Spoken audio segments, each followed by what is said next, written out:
As you would expect from such a safety-critical task, training for pilots is extremely rigorous, and even more so for professional pilots. Even experienced pilots have to get specific type ratings to operate a particular aircraft model, and later, to keep current, they have to take more recurrent training periodically to prove that they are still capable. Initially, when a company or an individual purchases an airplane, they need to come up with a crew that are qualified in that airplane. Now, oftentimes they already have prior experience, but it's not uncommon, and especially with the new latest models, the 7X, 8X, obviously the chicken and the egg. I mean, you don't have it if there never was anyone before. So one of the things that FlightSafety provides is initial training, and depending upon the particular model, if you have no experience in a Falcon product, or even if you have a type rating in some other kind of turbojet, because any turbojet requires a specific type of license by the regulatory authority, whether it be the FAA in the United States or EASA, European Union member companies. So what we provide is ground school that goes over systems, normal operations, things that you can learn in the classroom.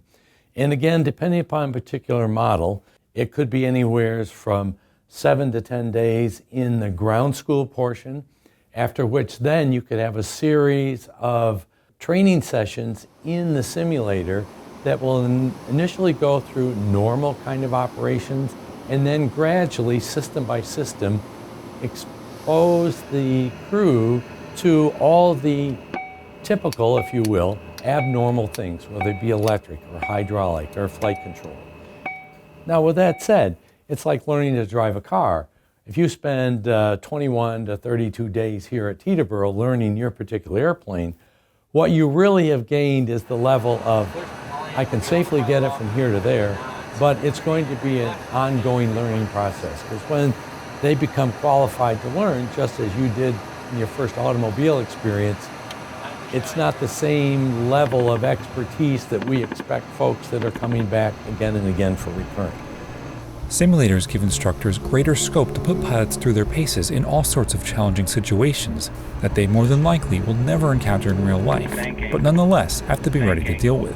Well, one of the things that the simulator does is we have a big reset button right there. You can put yourself into a dangerous situation either by design or by accident and not have to suffer the consequences that you would. The quality and the fidelity of these machines, it's incredible. I can do anything with the weather. I mean, I can make it a nice clear day. You can give me any temperature. We even have scenarios of actual tragic events, wind shear, etc. And it gives the pilot, learning student, an opportunity to see these algorithms build and how do I get myself out of danger. One of the things I'll typically ask in a ground school is who's had an amber light or a red light that doesn't normally go on and off doing start and stop. And then based upon that, you can take that and sort of go in and foul up in that particular system. Well, in this particular class of 10, not a single hand went up. I said, wow, all right, well, let's do a random, how many hours of flying do we have in this room? And there was 2,000 flight hours. Now, in their flight department and in their airplane, but not during their particular trips, none of them had an abnormal or emergency light illuminate.